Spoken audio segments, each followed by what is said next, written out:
আর যদি নড়াচড়া করো কসম ইস্যু একটা থাপ্পড়ও এদিক সেদিক যাবে না। আমাকে ছেড়ে দিন প্লিজ। জানতাম আমি ভালো কথার মেয়ে তুমি নও। তোমার মতো মেয়েকে কিভাবে শায়েস্তা করতে হয় তা আমার ভালো করেই জানা আছে। চলন্ত গাড়িটাকে এক সাইডে দাঁড় করিয়ে রুমালে স্প্রে নিয়ে ঈশার নাকে চেপে ধরে ঈশান। মুহূর্তেই ঘুমে আচ্ছন্ন হয়ে যায় ঈশা। একটি দীর্ঘশ্বাস ছেড়ে ঈশান ঈশার হাতের বাঁধন খুলে দেয়। শক্ত করে বাঁধার ফলে ঈশার ফর্সা হাত টকটকে লাল হয়ে যায়। মুখের সাথে বাঁধার রুমাল আলতো করে খুলে দেয়। ঈশার মাথাটা নিজের বুকের সাথে চেপে ধরে আবারও ড্রাইভিং করতে শুরু করে। কয়েক ঘন্টার মধ্যেই তারা একটি বাংলোর সামনে হাজির হয়। এখনও ঘুমে আচ্ছন্ন হয়ে আছে ঈশা। তার কপালের মাঝে আলতো করে চুমু খেয়ে গাড়ি থেকে তাকে কোলে তুলে নেয় ঈশান আর তার মুখের দিকে এক পলক তাকিয়ে বাংলোর ভেতরে ঢুকতে থাকে। গেটের সামনে দারোয়ানের দিকে তাকিয়ে বলে, আমার অনুমতি ছাড়া কেউ যেন বাংলোর ভিতরে প্রবেশ করতে না পারে। আপনার কথাই হবে ছোট সাহেব। গুড। বোতল থেকে পানি নিয়ে ঈশার মুখে অনবরত পানির ঝাপটা দিয়ে যাচ্ছে ঈশান। প্রায় 3 মিনিট পর পিটপিট করে চোখ খোলে ঈশা। তার সামনে ঈশানকে দেখে মুখে হাত দিয়ে হু হু করে কেঁদে ওঠে সে। আমাকে ছেড়ে দিন প্লিজ। কেন এমনটা করছেন আপনি? হঠাৎ করে আপনার রেগে যাওয়ার কারণটা কি?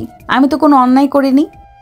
ঈশার দিকে তাকিয়ে সে আগুন দৃষ্টি নিক্ষেপ করে বলে, কাল তুমি লিমনের বাইকের পিছনে কেন বসেছো? ঈশানের মুখে কথাটি শুনে ঈশা বেশ অবাক হয়ে যায়। কেননা তার জানা মতে ঈশান তার বন্ধুদের সাথে কক্সবাজারে ছিল। তবে সে জানলো কি করে? সে আমার বন্ধু, আমি তার বাইকে উঠতেই পারি, তাতে আপনার এত রেগে যাওয়ার কি আছে? কয়েকদিন আগেও দেখলাম লিমনের হাত থেকে বেশ আয়েশ করে হাসতে হাসতে ফুচকা খেলে। আমার কথা কি ভুলে যাও অন্য ছেলে সামনে পেলে? ঈশা একটা ঢোক গিলে ঈশানের দিকে তাকিয়ে থাকে। সবটা যখন ঈশান জেনে গেছে তাহলে আর রক্ষে নেই। তাকে শাস্তি দিতে যে এই বাংলোতে এনেছে তার কাছে এখন সবটা পরিষ্কার। হঠাৎ করে ঈশান তার চুলগুলো মুঠোয় নিয়ে নেয়। হঠাৎ আক্রমণে সে ঘাবড়ে যায় আর ব্যথায় আর্তনাদ করে ওঠে। আমাকে ছেড়ে দিন, লাগছে আমার।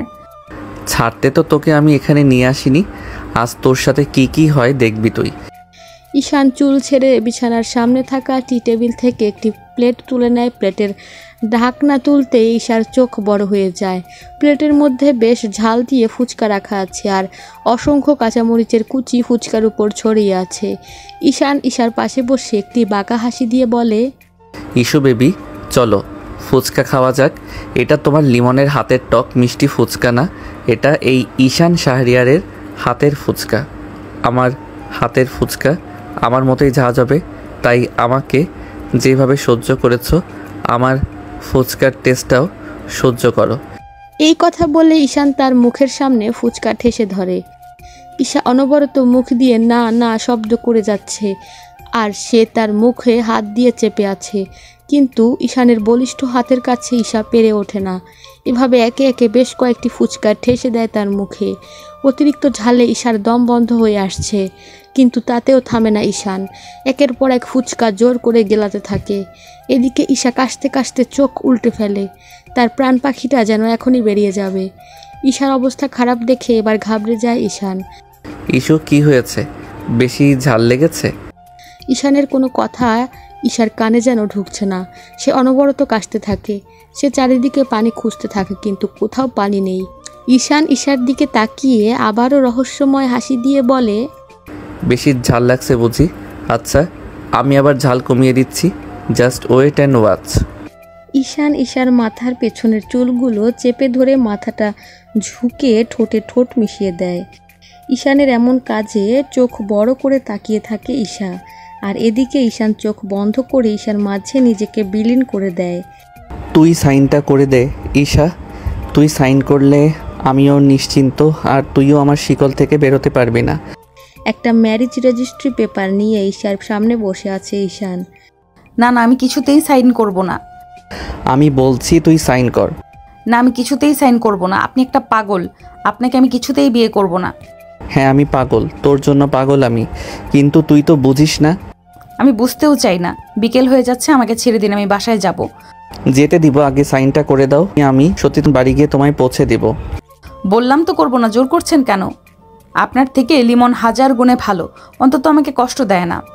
লিমনের কথা শুনে মুহূর্তে ঈশানের মাথা গরম হয়ে যায়। সে ঈশাকে গলা চেপে ধরে দেয়ালের সাথে মিশিয়ে নেয়। তোর মুখে আবারও লিমনের নাম কেন আসলো? এতবার বারণ করার সত্ত্বেও তুই আবার ওর নাম নিলি? ঈশা নিজেকে ছাড়াতে চেষ্টা করে কিন্তু কিছুতেই ছাড়াতে পারছে না। হঠাৎ তার চোখে পড়ে একটি ওয়ার্ড্রপের ওপর বড় ফুলদানি। সে ফুলদানিটা হাতে তুলে নেয় আর ঈশানের মাথায় জোরে আঘাত করে। সাথে সাথে ঈশান তাকে ছেড়ে দেয়। মাথা চেপে ধরে রক্ত ঈশানের মাথা থেকে চুইয়ে চুইয়ে পড়ছে। তার চোখ আস্তে আস্তে বন্ধ হয়ে আসছে, কিন্তু তবুও ডান হাতে শক্ত করে আবারও ঈশাকে জড়িয়ে ধরে। আমাকে ছেড়ে যেও না ইস্যু, প্লিজ আমাকে ছেড়ে যেও না। ঈশানের অবস্থা দেখে সে ভয় পেয়ে যায়, তবুও নিজেকে বাঁচাতে ধাক্কা দিয়ে ঈশানকে সরিয়ে দৌড়ে বেরিয়ে যায় রুম থেকে আর সোজা নিচে চলে যায়।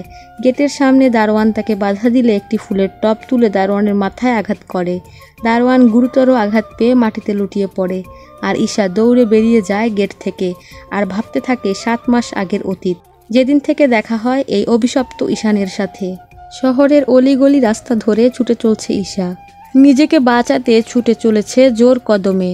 ছুটে চলার মাঝেই মনে পড়ে যায় 7 মাস আগের সেই অভিশপ্ত দিনের কথা, যেদিন ছিল একটি রৌদ্র উত্তপ্ত দিন। কিছু বাচ্চা ছেলে মেয়ের সাথে খেলায় মেতে উঠছে ঈশা এবং তার বন্ধুরা নিশি, তাহা এবং লিমন। মাঠের মধ্যে ব্যাট নিয়ে দাঁড়িয়ে আছে সে। তাকে দেখে হাসতে হাসতে এগিয়ে আসে লিমন। কিরে ঈশা, ব্যাটিং করতে পারবি তো তুই, নাকি শুধু শুধু একটা ভাব নিচ্ছিস?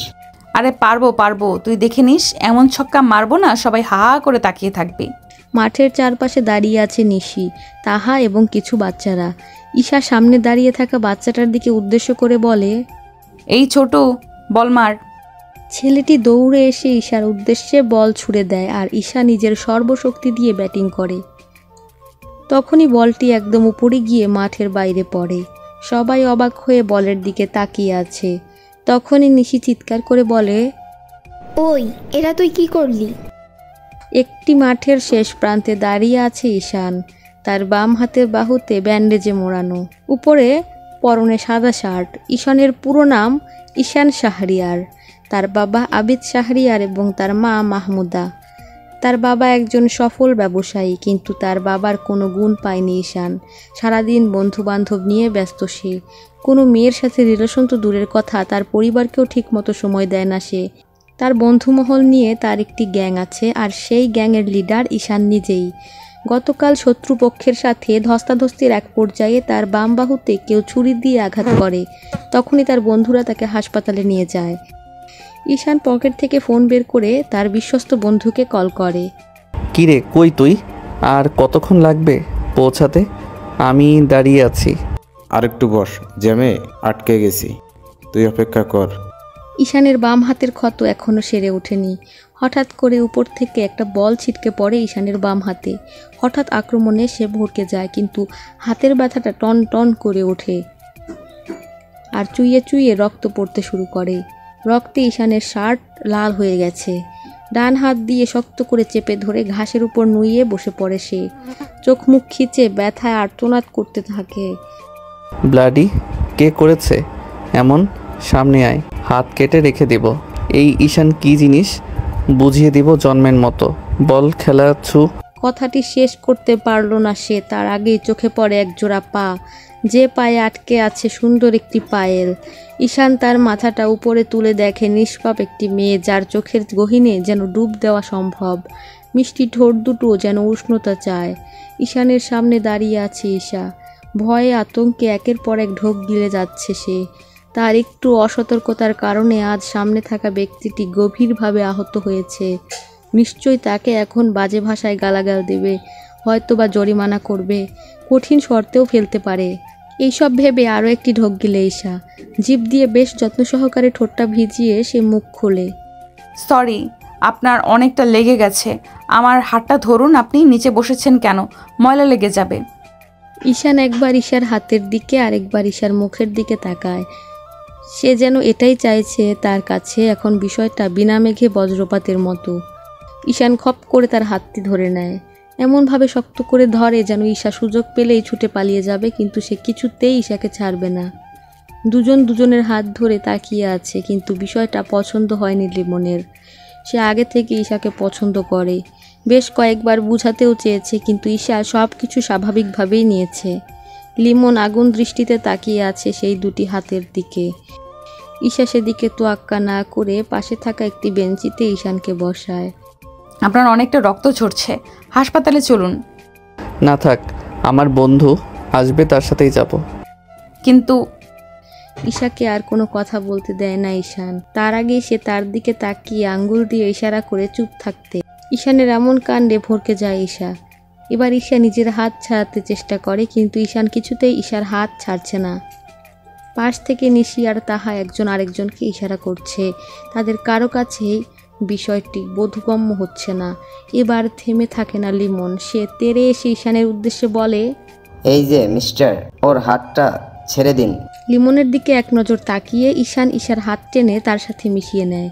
তাদের মাঝে এখন আর এক আঙ্গুল সমানও দূরত্ব নেই। সে ঈশার মুখের মাঝে ছড়িয়ে ছিটিয়ে থাকা আবদ্ধ চুলগুলোকে ফু দিয়ে কানের সামনে মুখ নিয়ে বলে, you are mine baby, love you. ঈশানের কোনো কথাই মাথায় ঢুকছে না তার। সে ড্যাব ড্যাব চোখ নিয়ে তাকিয়ে আছে। ঈশান আবারও মুচকি হেসে ঈশার মুখে ফু দেয়। লাভ ইউ জান। What are you crazy? এই মাত্র হলাম। ঈশা ভালো করেই বুঝতে পারছে সে বড় ধরনের পাগলের পাল্লায় পড়েছে। না হলে একটা মেয়েকে দেখেছে ঠিক করে আধা ঘন্টাও হলো না, অথচ তাকে লাভ ইউ বলে দিল। এত সহজ? ঈশা নিজেকে ছাড়াতে এবার ব্যস্ত হয়ে ওঠে, কিন্তু ঈশানের বলিষ্ঠ দেহের সাথে কিছুতেই পেরে ওঠে না। তখনই লিমন ঈশার হাত ধরে ঈশানকে ধাক্কা মেরে নিচে ফেলে দেয় আর ঈশাকে নিয়ে ছুটতে শুরু করে। পেছনে থাকা নিশি আর তাহার উদ্দেশ্য করে বলে, ওই তোরা তাড়াতাড়ি আয়, তোরা গিয়ে গাড়িতে বস। লিমন ঈশাকে নিয়ে গাড়িতে বসে পড়ে আর দ্রুত গাড়ি স্টার্ট দেয়। ঈশা জানালা দিয়ে মাথা বের করে আরও একবার ঈশানকে দেখে নেয়। ঠিক তখনই ঈশান ঈশার দিকে ফ্লাইং কিস ছুঁড়ে মারে, আর ঈশা দাঁতে দাঁত চেপে ঈশানকে মনে মনে বিশ্রী একটা গালি দেয়। তারপর থেকেই শুরু হয় ঈশানের একের পর এক অত্যাচার। কখনো ভার্সিটির গেটের সামনে, কখনো বা গভীর রাতে তার বাড়ির সামনে এসে দাঁড়িয়ে থাকে। বেশি রাত জেগে অনলাইনে থাকলে বিভিন্ন হুমকি ধামকি শুরু করে। এই সব কিছুর বিরুদ্ধে গেলে মাঝ রাস্তায় সবার সামনে কিস করা সহ নানা ভয় তাকে দেখাতে থাকে। সব কিছু ঈশা দাঁতে দাঁত চেপে সহ্য করে যায়, কিন্তু লিমন বারবার ঈশাকে রাগ দেখায়। কিন্তু বেচারি ঈশা এপাশ ওপাশ দুই পাশই ধপাস করে পড়ে আছে। কি করবে সে? এই আপদটাকে কিভাবে মাথা থেকে নামাবে কিছুতেই মাথায় ঢুকছে না তার। প্রথম দিনেই ঈশান বুঝে নিয়েছে লিমন ঈশাকে পছন্দ করে, তাই সে বারবার ঈশাকে লিমনের কাছ থেকে দূরে দূরে থাকতে বলে। কিন্তু ঈশা এইসব কানে নেয় না, কারণ লিমনের সাথে তার বহু বছরের সম্পর্ক। তার ভাষ্যমতে একটা পাগলের কারণে কিছুতেই সে তার বন্ধুত্ব নষ্ট করবে না। একদিন হুট করে ঈশান ঈশাকে একটি পার্কে নিয়ে যায়। তাকে দেখে মনে হচ্ছিল সে বেশ রেগে আছে। ঈশা একের পর এক ঢোক গিলেই যাচ্ছে, আর ঈশান একটা একটা করে সব সিগারেট ফুঁকছে। ধোঁয়া উড়িয়ে দিচ্ছে আকাশ পানে, যেন ধোঁয়ার সাথে তার জমানো রাগ ক্ষোভ দুটোই উড়ে যাচ্ছে। আমায় এখানে এনেছেন কেন? আপনি কি আমায় কিছু বলবেন? বলবো। এর আগেও আমি একই কথা বলেছি। মানে? লিমনের সাথে সম্পর্ক শেষ করে দাও। ওর সাথে বন্ধু হোক আর যাই হোক, কোনো সম্পর্ক তুমি রাখতে পারবে না। কি অসম্ভব? সব সম্ভব। আমি আপনার কথা শুনবো না। সব শুনবে। আপনি একটা পাগল, আর আপনার পাল্লায় পড়ে আমিও পাগল হয়ে গিয়েছি। আমায় ছেড়ে দিন, মুক্তি দিন। ঈশা কথাটি শেষ করতেই ঈশান ঈশার পেছনের চুলগুলো জোরে টেনে ধরে আর কপালে কপাল ঠেকিয়ে বলে, তুই শুনবি, শুধু আমার কথাই শুনবি, আর খুব সহজেই ওই লিমনকে ভুলতে পারবি। আর আমি পাগল, তাই না? হ্যাঁ, আমি পাগল, তোর জন্য পাগল। যদি তোকে আর লিমনের সাথে দেখি, তবে আমার গ্যাংয়ে কিছু স্পেশাল টিম আছে, তাদের কাজ মানুষের চামড়া থেকে মাংস আলাদা করা। বুঝতেই পারছিস, তুই যদি আমার কথা না শুনিস, তবে তাদের নেক্সট টার্গেট হবে ওই লিমন। Mind it. ঈশান ঈশার ঠোঁটে শব্দ করে চুমু খেয়ে স্থানটি ত্যাগ করে। ঠিক তারপর 1 মাস ঈশা যথাসম্ভব লিমনকে ইগনোর করেছে। লিমনও বুঝতে পেরেছে এর পেছনের আসল কালপিট ঈশান। প্রায় 5 দিন আগে ঈশার সাথে ঈশানের শেষ দেখা হয়। তখন তাকে জানিয়ে দেওয়া হয় ঈশান 10 দিনের জন্য বন্ধুদের সাথে কক্সবাজার যাবে। ঈশান যাওয়ার পর থেকেই লিমনের সাথে আগের মতো আড্ডা শুরু করে দেয় ঈশা। দিনকাল ভালোই যাচ্ছিল তাদের, কিন্তু বেচারি ঈশা জানতো না ঈশান তার পেছনে স্পাই লাগিয়ে রেখেছে। তার প্রতিদিনের করা কর্মকাণ্ড সব আপডেট ঈশানের কাছে পৌঁছে যায়। আজ সকালে ঈশা যখন ভার্সিটি যাওয়ার উদ্দেশ্যে বাসা থেকে বের হয়, তখন একটি কালো গাড়ি নিয়ে দাঁড়িয়ে থাকা ঈশানকে দেখতে পায় সে। 10 দিনের আগেই ঈশান কক্সবাজার থেকে চলে এসেছে। এর কারণ ভাবতে গিয়ে ভয়ে আত্মা কেঁপে ওঠে তার। ঈশা ছুটে পালিয়ে যেতে চাইলে তখনই ঈশান তার মুখ চেপে গাড়িতে তুলে নেয় আর হাত মুখ বেঁধে বাংলোতে নিয়ে আসে। বর্তমান ঈশা দৌড়াতে দৌড়াতে ভাবতে থাকে এই মুহূর্তে সে কোথায় যাবে। তার বাবাও এখন বাড়িতে নেই, বাড়ি এখন তার জন্য নিরাপদ নয়। মুজাহিদ আহমেদের একমাত্র মেয়ে নওশিন ঈশা। তার জন্মের প্রায় 2 বছর পর তার মা মারা যায়। তখন থেকেই বাবার কাছে মানুষ সে। কিন্তু গত কয়েক বছর তার বাবা বেশিরভাগ সময় দেশের বাইরে থাকে, কেননা দেশে বিদেশের ব্যবসা 2 ভাগে সামলাতে গিয়ে তিনি হিমশিম খান। এই নিয়ে ঈশার কোনো অভিযোগ নেই, কেননা মুজাহিদ তাকে তার সাধ্যের মধ্যে যথেষ্ট সময় দেয়।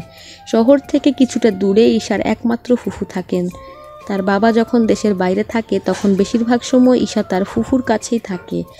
এই মুহূর্তে ঈশা সিদ্ধান্ত নেয় সে তার ফুফুর কাছেই থাকবে, কিন্তু হঠাৎ মনে পড়ে, উফ শিট, আমার মোবাইল ওই বাংলোতে ফেলে এসেছি। এবার কি হবে? আমি কি করব? সব ভাবনাকে উপেক্ষা করে ঈশা ওড়নাটা ভালো করে মাথায় পেঁচিয়ে একটি রিকশায় উঠে পড়ে। তার গন্তব্য তার ফুফুর বাড়ি, যেখানে ঈশান নামক কেউ তাকে খুঁজে পাবে না। এদিকে মারাত্মক চোট পাওয়া হাসপাতালে ভর্তি ঈশান, আর শহরের অলিতে গলিতে ঈশানের দলের লোকেরা খুঁজে চলছে ঈশাকে। ওই তোরা শহরের অলিতে গলিতে একটা জলজ্যান্ত মানুষকে খুঁজে দিতে পারিস না? তোদের আমি কেন কাজে রাখছি?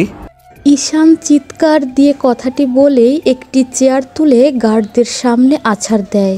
ভয়ে সবার আত্মা কেঁপে ওঠে। গত 3 দিন থেকে পাগলের মতো হন্য হয়ে খুঁজে যাচ্ছে ঈশাকে, কিন্তু গার্ডদের মাঝে কেউ এখনও ঈশার সন্ধান দিতে পারেনি। তাই ঈশানের মেজাজ পুরোপুরি বিগড়ে গেছে। তার মাথার আঘাতটি অনেক গুরুতরভাবেই লেগেছে, তাই তাকে পুরোপুরি 7 দিনের বেড রেস্টে রাখা হয়েছে। সব কিছু উপেক্ষা করে সে ঈশাকে নিজে খুঁজে বের করার সিদ্ধান্ত নেয়, কিন্তু তার কাছের বন্ধু রাসেল তাকে আশ্বাস দেয় গার্ডরা ঈশাকে খুঁজে এনে দেবে। কিন্তু একে একে কেটে যায় 3 দিন, এখনও গার্ডরা ঈশার কোনো খবর এনে দিতে পারেনি। তাই রাগে হিতাহিত জ্ঞানশূন্য হয়ে পড়ে ঈশান। রাসেল ঈশার বাড়িতে কে কে আছে এখন? তার বাড়িতে কয়েকজন কেয়ারটেকার ছাড়া আর কেউ নেই। আমরা টাকা খেয়ে তাদের থেকে জানতে চেয়েছি ঈশা কোথায়, কিন্তু সবার একই কথা, তার বাবা দেশের বাইরে গেছে। ঈশাও বাড়িতে তেমন থাকে না, কখনো বন্ধুদের বা রিলেটিভদের বাড়িতেই সময় কাটায় সে। ওর বন্ধুদের থেকে খবর নিয়েছিস? আর রিলেটিভদের বাড়ি কোন এলাকায়? নিয়েছি ঈশান। আমরা তাহা আর নিশিকে ভয় পর্যন্ত দেখিয়েছি, কিন্তু তাদের একটাই কথা, ঈশার ফোন বেজেই চলেছে, কিন্তু সে রিসিভ করছে না। ঈশার সাথে গত 3 দিন থেকে কারো সাথে যোগাযোগ হচ্ছে না।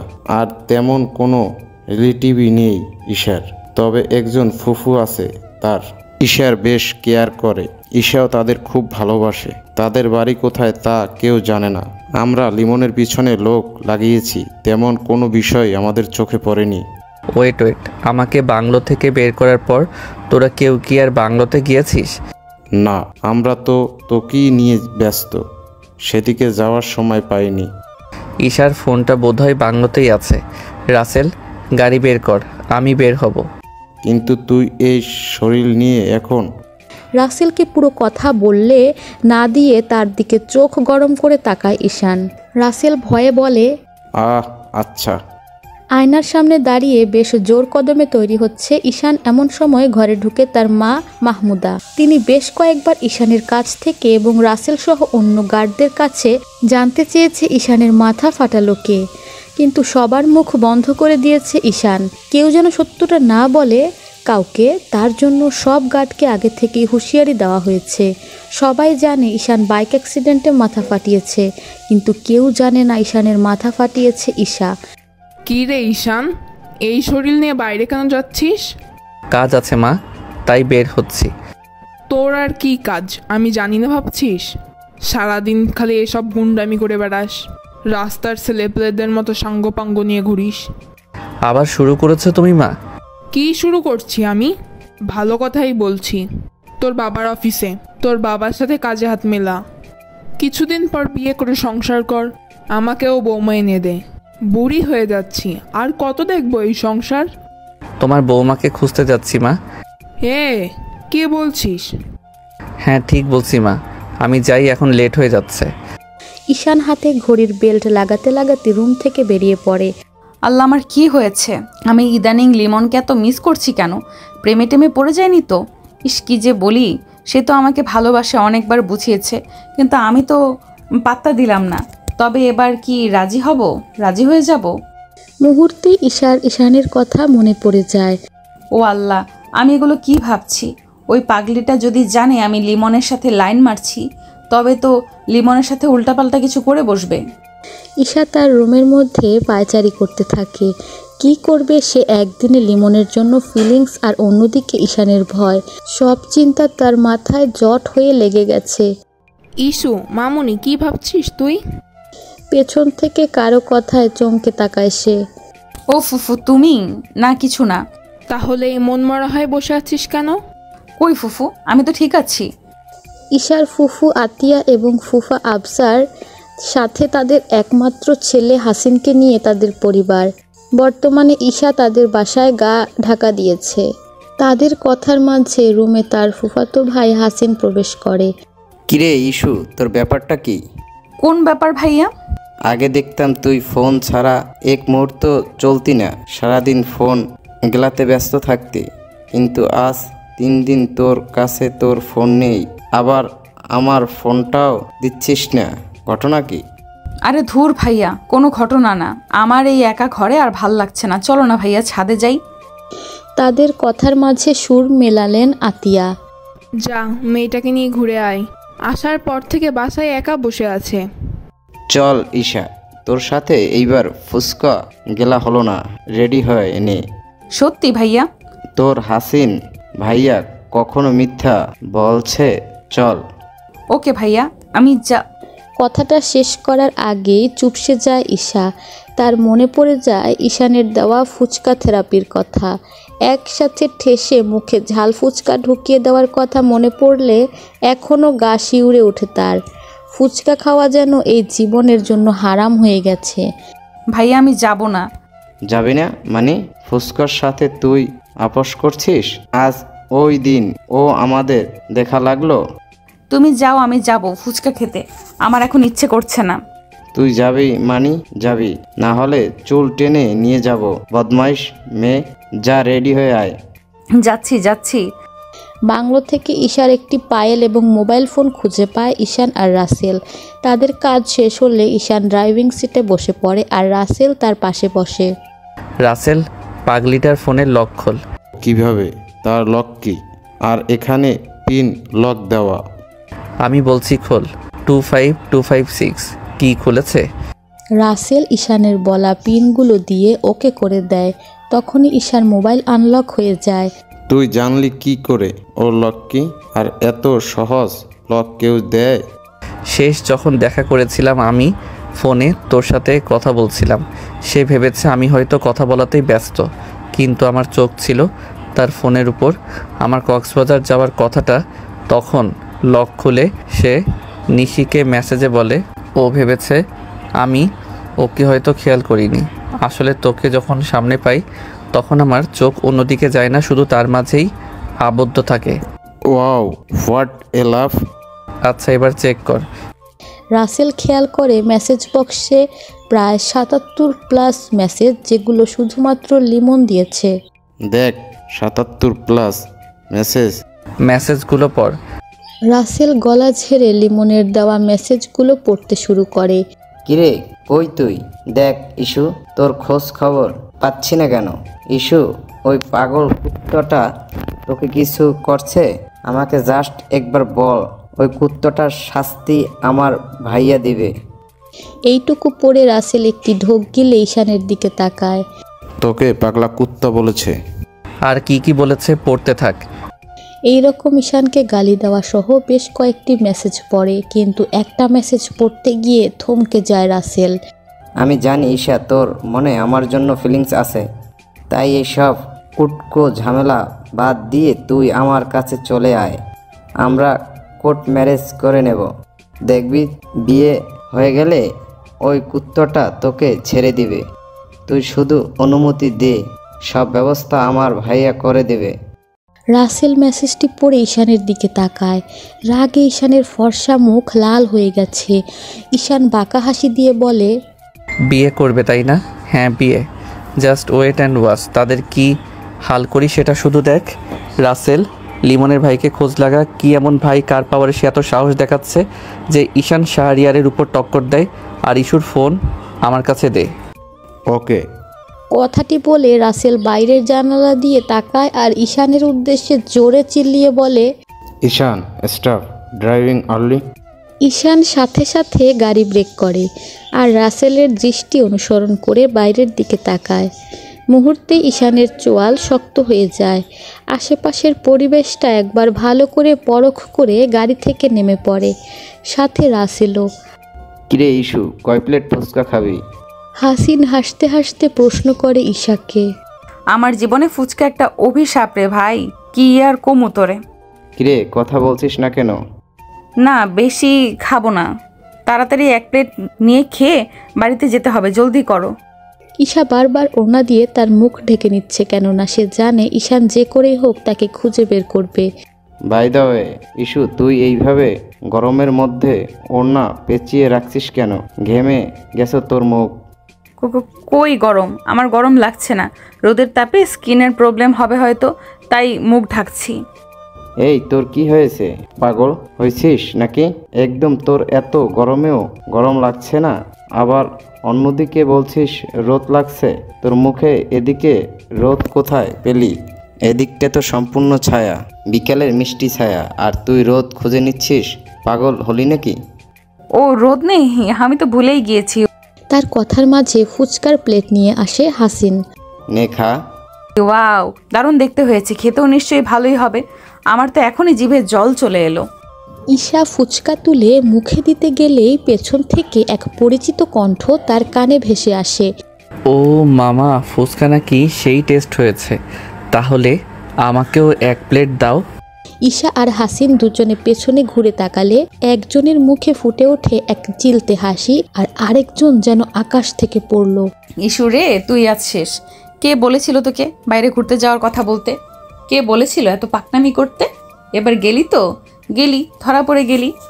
ওই ঈশান এবার যে তোর সাথে কি কি করবে ঠিক তুই ভাবতেও পারবি না। হাসিন ভাইয়া এত হাসছে কেন?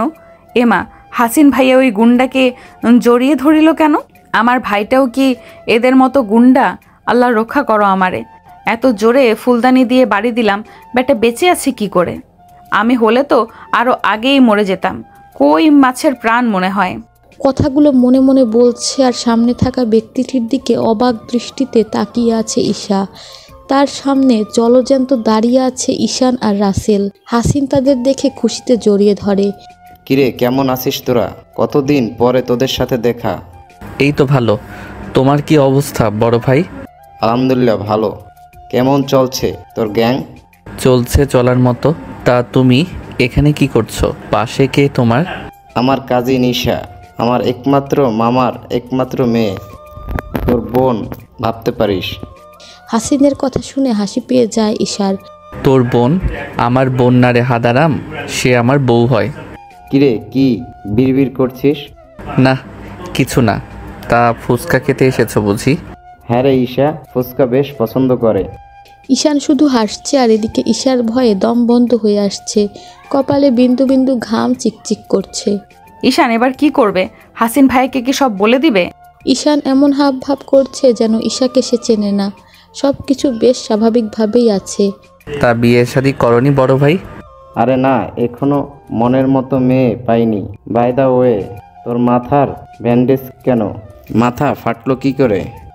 আর বলো না, আমার হবু বউ আমার মাথা ফাটিয়ে দিয়েছে। ঈশানের কথা শুনে কাঁপাকাঁপি শুরু হয়ে যায় ঈশার। তোর বউ মানে? আর তোর বউ তোর মাথা ফাটালো কেন?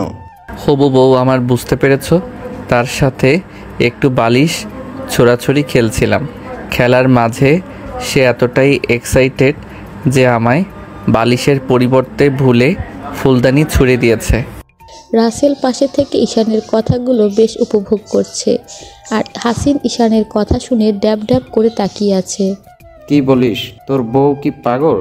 সে আমার ভালোবাসার অত্যাচারে পাগল, আর আমি তার ভালোবাসা পেতে পাগল। ঈশা চকিতে একবার তাকায় ঈশানের দিকে। তা তোর বউয়ের নাম কি? নওশিন। ঈশানের মুখে কথাটি আর শেষ করতে পারল না, তার আগেই ঈশা বলে, ভাইয়া আমি বাসায় যাব। আরে বড় ভাই, তোমার কাজিনের সাথে পরিচয় করিয়ে দাও আমাদের। ও হলো ঈশার, আর আমাদের ভার্সিটিতে পড়ে। ঈশা ঘেমে একাকার, এদিকে তার কাঁপাকাঁপিও থামছে না। ঈশার অবস্থা দেখে বেশ মজা পাচ্ছে। ঈশাকে হাসিন দেখে বলে, কিরে তুই এমন করছিস কেন? আমার শীত করছে তাই। কি তুই কি বলছিস? এই গরমে শীত? ও এখন গরমকাল, আমি ভুলে গেছি। ঈশান আর রাসেল ঈশার অবস্থা দেখে মিটিমিটি হাসছে। ঈশান রাসেলের দিকে তাকিয়ে ইশারা করে কিছু একটা বোঝায়। রাসেল হাসিনকে উদ্দেশ্য করে বলে, বড় ভাই, আপনার সাথে একটু কথা আছে, যদি আড়ালে আসতেন। ঈশা একটু থাক, আমি ওর কথাটা শুনে আসি। ঈশা এবার ভয় পেয়ে যায়। সে বুঝতে পেরেছে এটা ঈশানের চালাকি। ঈশা কাঁপাকাঁপি আরও বেড়ে যায়। ভয়ে তার ফর্সা মুখ লাল হয়ে গেছে। হাসিন আর রাসেল আড়াল হলেই ঈশান 1 পা 2 পা করে ঈশার সামনে এগিয়ে আসে, আর ঈশা 1 পা 2 পা করে পেছাতে থাকে। কিন্তু বেচারি ঈশা আর বেশি দূর গিয়ে পারে না, তাই আগেই ঈশান খপ করে তার হাতটি ধরে সামনে দাঁড় করায়। কি ভেবেছিলে এই ঈশান শাহরিয়ারের চোখ ফাঁকি দেবে? এত সোজা না যান। এই ঈশান যা চায় তা নিয়েই ছাড়ে, আর তুমি তো তাতে কথাই নেই। অনেক ভেবেচিন্তে সিদ্ধান্ত নিলাম। তোমাকে আমি 1 মাসের সময় দিলাম। এই 1 মাস তুমি তোমার মনে আমার মনে ফিলিংস আনবে, তারপর আমরা একটা স্বাভাবিক রিলেশনে যাব। আর যদি তা না হয় তবে আমি কি করব নিজেও জানি না। আমি শুধু জানি তুমি আমার। ঈশান পকেট থেকে ঈশার মোবাইল বের করে ঈশার হাতে দেয়। তোমার ফোন, কিছু ছবি দিলাম, ছবিগুলো খুঁটিয়ে খুঁটিয়ে দেখবে, তখন আমার প্রেমে তুমি এমনিতেই পড়ে যাবে। ও আর একটা কথা। ঈশান পকেট থেকে একটি ডায়মন্ডের রিং বের করে ঈশার হাতে পরিয়ে দেয়। ঈশা তার হাত ছাড়ানোর জন্য ব্যস্ত হয়ে পড়লে ঈশান ঈশার হাত টেনে ধরে শব্দ করে চুমু খায়। বাহ, আমার বউয়ের হাতে আংটিটা বেশ মানিয়েছে। এঙ্গেজমেন্ট করে নিলাম, আর বিয়েটাও করে নেব খুব শীঘ্রই। ঈশার রাগে কান্না পেয়ে গেছে, চোখ থেকে টপ টপ করে নোনা জল গড়িয়ে পড়ছে। তা দেখে ঈশান একটা ধমক দেয়। স্টপ ঈশা, কান্না থামাও, থামাও বলছি। ঈশানের ধমকে ঈশা আরও একবার কেঁপে ওঠে, কিন্তু তবুও আগুন দৃষ্টি নিক্ষেপ করে তার দিকে তাকিয়ে থাকে, যেন এই চোখ দিয়েই তাকে খুন করলে বড্ড বেশি শান্তি লাগতো। আমার জিনিস আমি অপচয় করতে পছন্দ করি না ইস্যু, আর কখনো আমার সামনে কাঁদবে না। ঈশান ঈশার কপালে আলতো করে ভালোবাসার পরশ এঁকে দেয়। বাই দ্য ওয়ে, শ্বশুর বাড়ি যাওয়ার জন্য প্রস্তুত হও। কে করবে আপনাকে বিয়ে? আমি তো জীবনেও আপনাকে বিয়ে করব না। করব না মানে করব না, না না না। হাসিন আর রাসেল কথা বলতে বলতে তাদের দিকে এগিয়ে আসছে, আর তা দেখে ঈশার কিছুটা দূরে গিয়ে দাঁড়ায়। হাসিন আর ঈশা বিদায় নিয়ে বাসায় যাওয়ার জন্য পা বাড়ায়। এমন সময় দূর থেকে দুটো ছেলে ঈশাকে উদ্দেশ্য করে ফ্লাইং কিস ছুড়ে দেয় এবং বিশ্রী কিছু অঙ্গভঙ্গি দেখায়। হাসিন তা খেয়াল না করলেও ঈশা, ঈশান আর রাসেল খেয়াল করে। ঈশানের চোয়াল শক্ত করে তাকিয়ে থাকে ছেলেগুলোর দিকে। রাসেল ঈশানের দিকে তাকিয়ে ভয়ে ঢোক গিলে মনে মনে বলে, কে বলেছিল তাদের এই মেয়ের দিকে তাকাতে? আজ তো তোরা শেষ, আমি নিশ্চিত।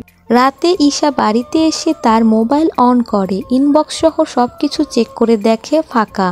কিন্তু গ্যালারিতে ঢুকে সে বড় একটা ধাক্কা খায়।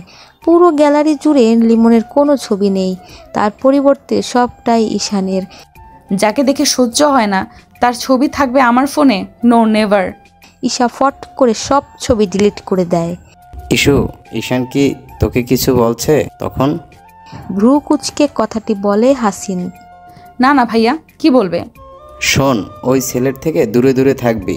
ভার্সিটিতে দেখা হলে তুই আড়াল হয়ে যাবি, কথা কিন্তু ভুলেও বলবি না। কেন ভাইয়া, হঠাৎ এই কথা? আসলে ঈশান ভালোর ভালো, খারাপের খারাপ। তখন তোর দিকে কেমন করে যে তাকিয়েছিল, আমার মনে হচ্ছিল তোর পরিচিত। আরে না না, আমি তো ওনাকে এই প্রথম দেখলাম। উনি কেমন খারাপ ভাইয়া? আর তোমার সাথে পরিচিত হলো কি করে? ভার্সিটিতে পড়াকালীন আমার এক ব্যাচ জুনিয়র ঈশান আর রাসেল, আমার ফ্রেন্ড অনিমের কথা তোকে আগেই বলছি। ভার্সিটিতে তার এক পছন্দের মেয়ে ছিল, বলতে পারিস তাকে ভালোবাসতো, বেশ কয়েকবার প্রপোজও করেছে, কিন্তু মেয়েটা পাত্তা দেয়নি। বাড়ি থেকে মেয়েটার বিয়ে ঠিক হলে একদম ভেঙে পড়ে অনিম। অনিমের সাথে আবার ভালো সম্পর্ক ছিল ঈশানের, কেননা ঈশান সারা ভার্সিটি দখল করে চলতো, তাই যে কেউ তাদের সাথে বন্ধুত্ব করতে চাইতো। অনিম বিষয়টি ঈশানকে জানায়, তখন ঈশান নিজ দায়িত্বে মেয়েটার বিয়ে 2 দিন আগে তুলে নিয়ে বিয়ে দেয়। আরও বেশ কয়েকটি কেস সে এইভাবে হ্যান্ডেল করেছে। আবার অনিমের নামে কিছু বাজে কথা রটায় আমাদের ব্যাচের কয়েকটা ছেলে। ঈশান সেই ছেলেগুলোকে পিটিয়ে পঙ্গু বানিয়ে ছেড়েছে। এই অনিমের মাধ্যমেই আমার ঈশানের সাথে পরিচয়। ঈশা কথাগুলো শুনে ভয়ে ঢোক গিয়ে আমি নিজেকে কিভাবে বাঁচাবো? আমার উপর তো ওই শকুন আরও আগেই নজর দিয়ে দিয়েছে। তবে আরেকটি মজার ঘটনা কি জানিস ইস্যু? রাসেল একটি মেয়েকে ভালোবাসতো, কিন্তু মেয়েটা তার বয়ফ্রেন্ডকে বিয়ে করে নেয়। রাসেলের কষ্ট দেখে ঈশান চেয়েছে মেয়েটিকে ফিরিয়ে আনতে, কিন্তু রাসেল তা দেয়নি। সে তখন বলেছিল যে চলে গেছে, যাক, আমি আর তাকে ফিরে পেতে চাই না, সে সুখী হোক, এই দোয়াই করি। হুট করেই ঈশার মাথায় একটা বুদ্ধি আসে আর সে ভাবতে থাকে কি করা যায়। ঈশা, তুমি অন্য কাউকে বিয়ে করে নিয়েছো, আমার অনুভূতি তুমি একবারেও বুঝলে না। ঈশা আর লিমন দাঁড়িয়ে আছে কাজী অফিসের সামনে। সকালেই তারা দুজন ঈশানের অজান্তে বিয়ে করে নেয়। থাক, তুমি সুখী হও, এই দোয়াই করি। লিমন, তুমি ঈশাকে সুখে রেখো, ভালোবাসা আর যত্নে ভরিয়ে রেখো। ঈশা কোনো কথা না বলে লিমনের হাত ধরে গাড়িতে উঠে পড়ে। হুট করেই ফোনে জোরে রিংটোন বেজে ওঠে আর ঈশার স্বপ্নময়ী ঘুমটা ভেঙে যায়। ধরফর করে উঠে বসে চারদিকে একবার চোখ বুলাতে থাকে। এটা স্বপ্ন ছিল? কটা বাজে দেখি তো। ঈশা ফোন হাতে নিতেই দেখে 3:21 বাজে। এই সময়ের স্বপ্ন মনে হয় সত্যি হয়। তবে আমি লিমনকে বিয়ে করলে রাসেলের মতো ঈশানও আমাকে ছেড়ে দিবে। হ্যাঁ, ছেড়ে দেবে। ঈশা ফোন চেক করতেই দেখে ঈশান একটা মিস কল আর একটি মেসেজ দিয়েছে। ইস্যু, হোয়াটসঅ্যাপে আসো। ব্যাস এইটুকুই ঈশান লিখেছে। এই ব্যাটার মতলব কি? আমাকে আবার হোয়াটসঅ্যাপে ডাকলো কেন? আচ্ছা, দেখি তো। ঈশা হোয়াটসঅ্যাপে ঢুকে তার চোখ ছানাবড়া হয়ে যায়। একটি ছবিতে দেখা যাচ্ছে দুটো ছেলের মুখ বিভৎসভাবে থেতলে দেওয়া হয়েছে, আর একটি ভিডিওতে দেখা যাচ্ছে ছেলে দুটোর চোখে কেউ লাল মরিচের গুঁড়ো লেপে দিচ্ছে, আর তাদের অসহ্য যন্ত্রণায় গগনবিহীন চিৎকারে পরিবেশটা থমথমে হয়ে গেছে। এবার ঈশানের আরেকটি মেসেজ আসে। চিনতে পারছো তাদের, যারা আমার জানের দিকে নজর দেবে? আমি তো তাদের সহজে ছেড়ে দেব না। হ্যাঁ, ঈশা চিনতে পেরেছে। এরা হলো ফুচকা দোকানের সেই ছেলে দুটো যারা ঈশার দিকে তাকিয়ে বাজে ইশারা ইঙ্গিত করে। ঈশা তাড়াতাড়ি লিমনকে কল করে। কিরে ঈশা, তুই এতদিন কই ছিলি? তোর কোনো খোঁজ খবর নেই কেন? জানিস আমি তোকে কতটা মেসেজ দিয়েছি, বাট তুই একটাও রিপ্লাই দিলি না। আমি লিমনকে পুরো কথা শেষ করতে দিল না। সে তার আগেই বলে, তুই কি সত্যি আমায় ভালোবাসিস লিমন? হ্যাঁ, কিন্তু হঠাৎ এই প্রশ্ন? তাহলে কাল আমায় বিয়ে করতে পারবি? কাল কি বলিস? তোর কি হয়েছে? এত প্রশ্ন করছিস কেন? আমি যা বলছি তার উত্তর দে। পারবো। আমার ভাইয়া সব ঠিক করে দিতে পারবে, তুই চিন্তা করিস না। ঠিক আছে, তাহলে কাল আমরা বিয়ে করছি, এটাই final. Love you Isha.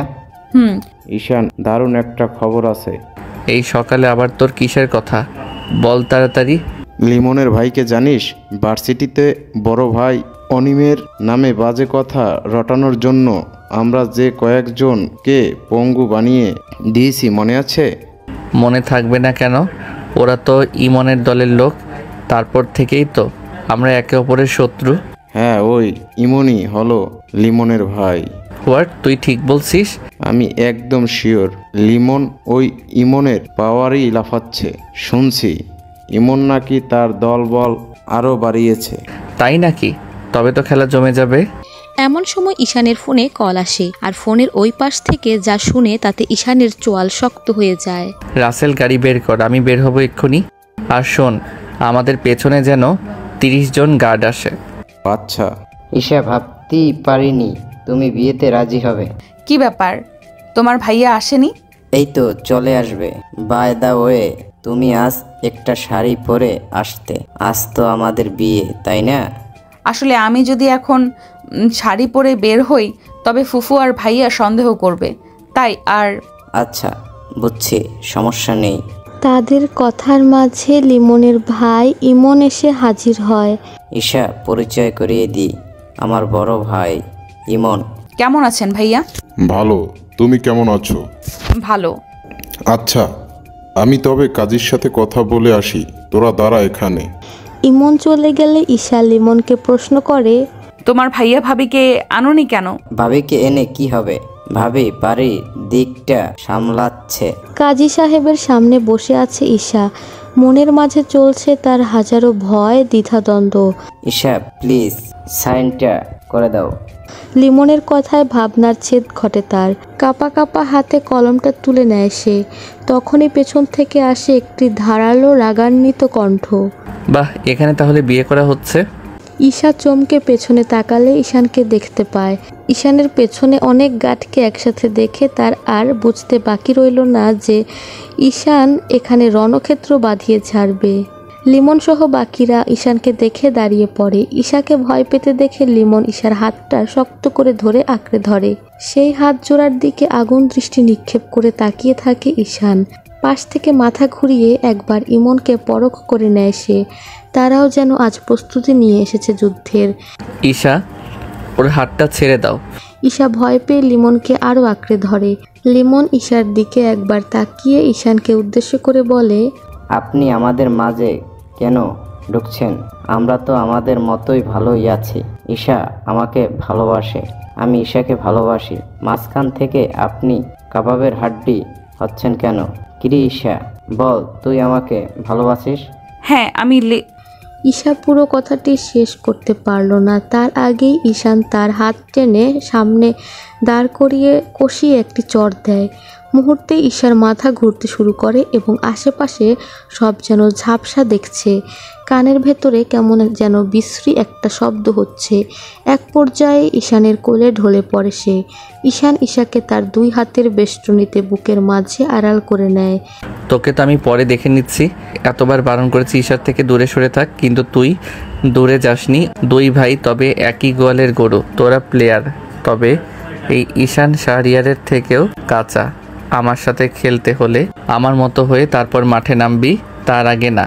Mind it. তোরা এখন আমার সাথে লাগতে আসলেও পারবি না, কারণ তোর ভাইয়ের থেকেও আমার পাওয়ার বেশি। So the game will not be played today. Ishan ঈশাকে পাজা কোলে তুলে নেয়। লিমন আর তার ভাই এগিয়ে আসলে গার্ডরা তাদের রাস্তা আটকে দেয়। ঈশান ঈশার মুখের দিকে তাকিয়ে বলে, বিয়ে করার খুব শখ না তোমার? চলো তোমার শখটাই পূরণ করি। পিট পিট করে চোখ খুলে ঈশা সিলিং ফ্যানের দিকে তাকিয়ে ভাবতে থাকে, আমি কোথায় আছি? এটা তো ফুফিদের বাড়ির ফ্যান নয়। না, এটা আমাদের বাড়িও না। তবে কার? ম্যাম, আপনার জ্ঞান ফিরেছে তাহলে? পাশ থেকে একটি মেয়ের কণ্ঠে ধরফর করে উঠে বসে ঈশা। তার দুই হাতের দিকে তাকিয়ে সে অবাকের শেষ সীমানায় পৌঁছে যায়। দুই হাত জুড়ে টকটকে লাল মেহেদির ডিজাইনে সাজানো। দুই হাতের দুই পিঠেই গোড়ালি থেকে ডিজাইন শুরু করে একদম নখের সামনে গিয়ে থেমেছে। পুরো ব্রাইডাল লুক। এইটা আমার হাতে এইসব কি? কে দিল এগুলো আমায়? আজ আপনার বিয়ে ম্যাম। স্যারের কথাতে আমরা ডিজাইন করেছি। আর ডান হাতের তালুতে যে ডিজাইনটা আছে সেইটা স্যার নিজে করেছেন। দেখুন ম্যাম, কত সুন্দর হয়েছে ডিজাইনটা। ঈশা না চাইতেও ডান হাতের দিকে চোখ যায় তার। সুন্দর করে হাতের তালুতে ঈশান লাভ ঈশা লেখা। হুট করেই তার মনে পড়ে যায় সে তো ঈশানকে বিয়ে করবে না। পার্লারের মেয়েদের দিকে তাকিয়ে ঈশা ফিসফিস করে বলে, শুনুন, আপনাদের দুজনকে আমি 1,00,000 টাকা অফার করছি। আপনারা আমাকে এই বাড়ি থেকে বের করার সুযোগ করে দিন প্লিজ। প্রমিস করছি, বেরিয়ে গেলেই আপনাদের টাকা আপনারা পেয়ে যাবেন। কিন্তু ম্যাম, প্লিজ প্লিজ আপনারা আমার উপকারটা করুন প্লিজ। কি জান, পালানোর প্ল্যানিং করছো? দরজার সাথে হেলান দিয়ে বাঁকা হেসে দাঁড়িয়ে আছে ঈশান। তাকে দেখেই পার্লারের মেয়েগুলো রুম থেকে বেরিয়ে যায়। ভয়ে ঈশার আত্মা কেঁপে ওঠে। তবে সত্যি কি এবার বিয়েটা হবে? পালাতে পারবে না জানো, পারবে না। সারা বাংলো জুড়ে প্রায় 100 জন গার্ড আছে। তাদের চোখ ফাঁকি দিয়ে তুমি পালাবে, আর সিসি ক্যামেরা তো আছেই, তাই এইসব চিন্তা মাথা থেকে ঝেড়ে ফেলো। আমি বিয়ে করব না। আমি করব, সাথে তুমিও। তোমার না শখ বিয়ে করার, আমি সেই শখ পূরণ করে দিচ্ছি ইস্যু পাখি। আমি বিয়ে করব না। আবারও এক কথা বলে, আবারও চর খেতে চাও তুমি, তাই না? দেখো এক চরে ডানগালটা কেমন লাল হয়ে ছাপ বসে গেছে, এবার কিন্তু বাম গালে মারবো। ঈশান সোফা থেকে লেহেঙ্গাটা ঈশার সামনে রাখে আর ঈশা তা ছুঁড়ে ফেলে দেয়। তা দেখে ঈশানের মেজাজ পুরোপুরি বিগড়ে যায়। ঈশার চুলগুলোকে মুঠোয় নিয়ে টেনে ধরে। ঈশা ব্যথায় আর্তনাদ করতে থাকে। আমার ভালো কথা তোর ভালো লাগে না, তাই না? বিয়েটা হবে আমার সাথেই হবে, জলদি তৈরি হয়ে নে, আমি অপেক্ষা করছি নিচে। আজ তোকে সুন্দর করে সাজানো হবে, তুই আজ সাজবি শুধু আমার জন্য। ঈশার চুলগুলো ছেড়ে ঈশান রুম থেকে বেরিয়ে যায় আর ঈশা হাঁটুতে মুখ গুজে কাঁদতে শুরু করে।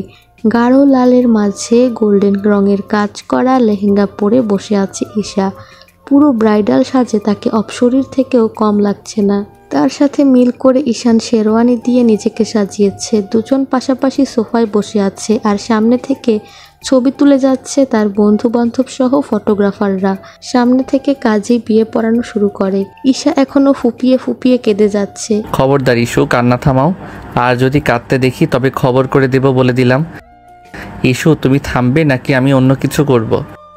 জান, তুমি যদি কান্না না থামাও তবে আমি কি করব জানো? ঈশা প্রশ্নবোধক চোখ নিয়ে ঈশানের দিকে তাকায়। I will kiss you in front of everyone. ঈশানের কথা ঈশার কান্না বন্ধ হয়ে যায়। মনে মনে যে 100 রকম গালি দিতে থাকে। বেয়াদব ছেলে, কথায় কথায় আমার নিষ্পাপ ঠোঁটে চুমু খাওয়ার ধান্দায় থাকিস। দেখি নিস তোর এই ঠোঁট একদিন জ্বলে পুড়ে ছাড়খাড় হবে। জোর করে আমার ভালোবাসা আদায় করিস, তাই না? এমন ভালোবাসা দেব তোকে, তুই নিজেই আমাকে ছেড়ে যাবি, মনে রাখিস।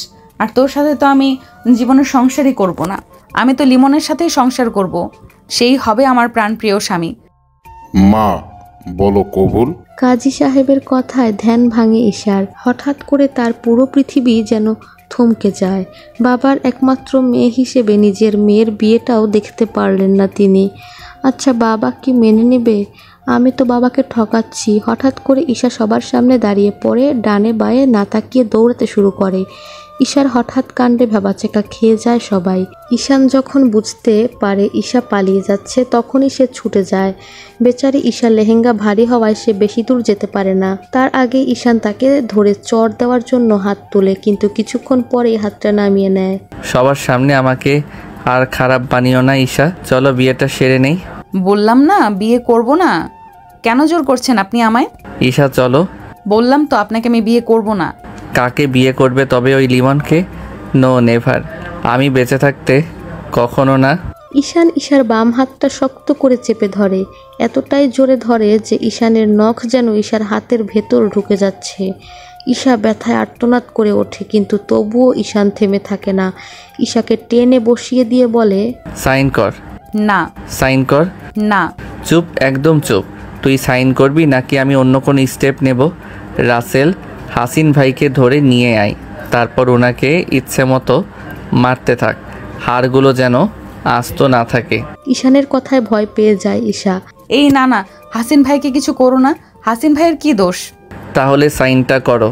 না। ঈশা কথা শেষ করার আগে ঈশান আবার চিৎকার দিয়ে বলে, কি রাসেল, দাঁড়িয়ে আছিস কেন? আমি যা বলছি তাই কর। না না, আমি সাইন করছি। ঈশা কাঁপা কাঁপা হাতে কলম তুলে নিয়ে সাইন করে নেয়, সাথে ঈশানও। জানতাম তুমি সোজা কথার মেয়ে নও, তোমার ঘাড়ের এক রগ যে বাঁকা তা আমি ভালো করেই জানি। বাই দ্য ওয়ে, সবাই মিষ্টি মুখ করো।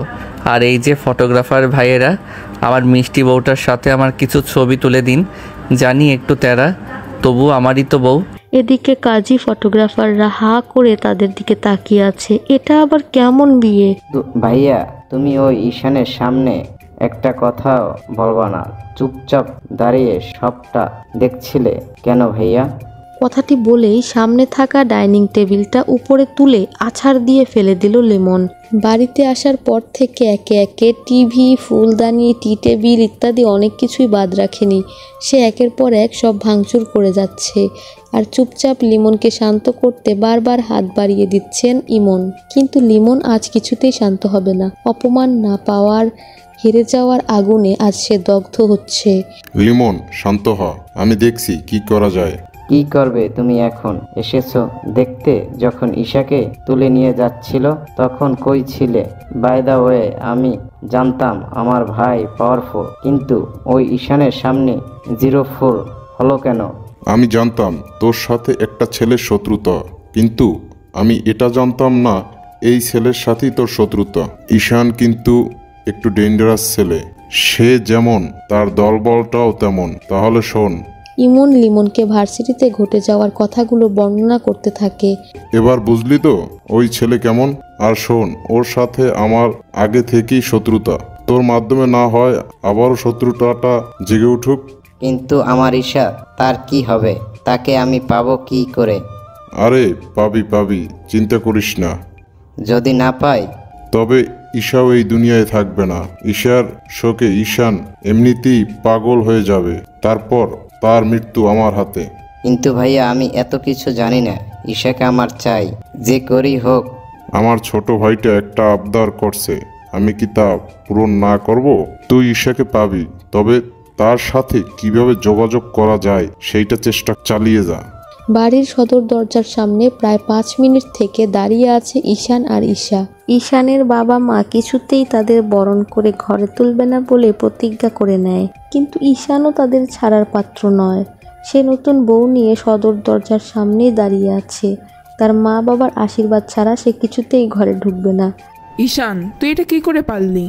আমাদের না জানিয়ে বিয়েটা করে নিলি? দেখো তোমার ছেলের কাণ্ড। কোথা থেকে একটা মেয়েকে তুলে এনে বিয়ে করে নিয়েছে, তা আবার বড় গলায় বলছে। থামো তো, ছেলে হয়েছে তোমার মতো, ঘাড়ের রগ একটু বেশিই তারা। তোমার ছেলেকে আমি বলেছিলাম রাস্তায় রাস্তায় ঘুরে মেয়ে তুলে বিয়ে করে নিতে, আমাদের বললে কি আমরা বিয়ে দিতাম না নাকি?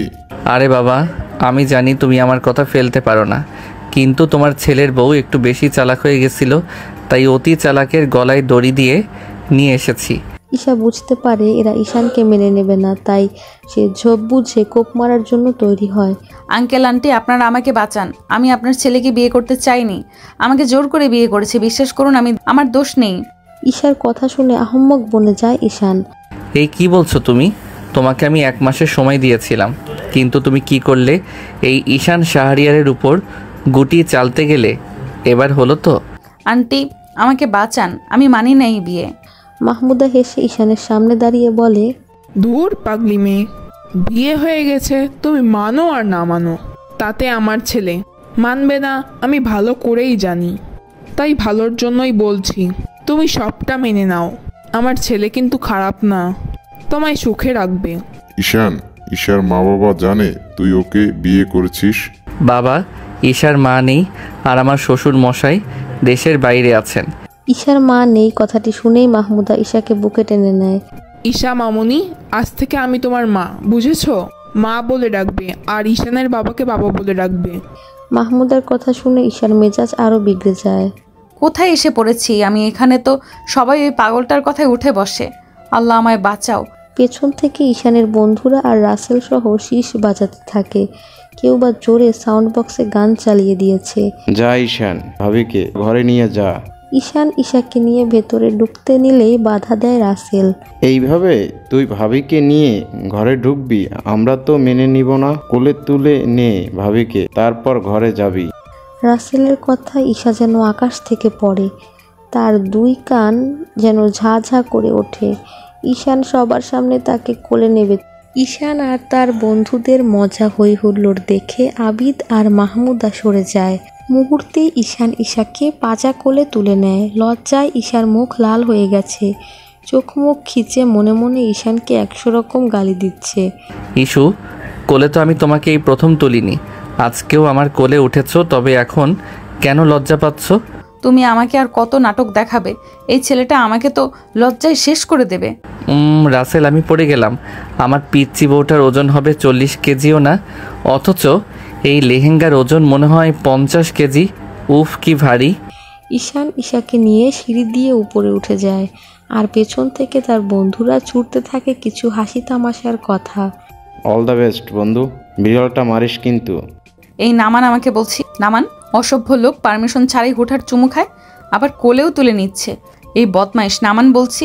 ঈশান ধপ করে উপর থেকে ঈশাকে বিছানায় ফেলে দেয়। হঠাৎ করে উপর থেকে পড়ার সে কোমরে একটু চোট পায়। ও মা, এইভাবে কেউ কোল থেকে নামায়? অসভ্য। তুমি বলেছিলে তোমায় নামাতে, তাই নামালাম, এখন আমার দোষ? এই চুপ করেন। গত 7 মাস থেকে আপনাকে সহ্য করে যাচ্ছি, কিন্তু আর না। ঈশান বুঝতে পারে ঈশা ভীষণ রেগে গেছে, তাই সে চুপচাপ সব কথা হজম করে যায়। ঈশান খাটে বসতে নিলেই ঈশা একটা চিৎকার দিয়ে ওঠে। এই বসবেন না, খবরদার। কেন? আমার বিছানা, আমার বউ, আমি কেন বসবো না?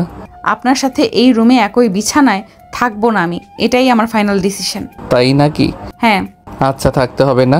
তুমি বরং এখন খাটের মাঝখানে গিয়ে বসে পড়ো, আর হ্যাঁ, ঘোমটাটা একটু টেনে দিবে। পারবো না, বলেছি না আপনার কোনো কথা আমি শুনবো না। পারবে? বললাম তো না। ঈশান আগে থেকেই বুঝতে পারে ঈশা আজ উল্টাপাল্টা পাগলের প্রলাপ গাইবে, তাই সে আগে থেকেই ব্যবস্থা করে রেখেছে। তুমি তাহলে আমার কথা শুনবে না, তাই না? বললাম তো না। ঠিক আছে। ঈশান পকেট থেকে ফোন বের করে রাসেলকে ফোন লাগায়।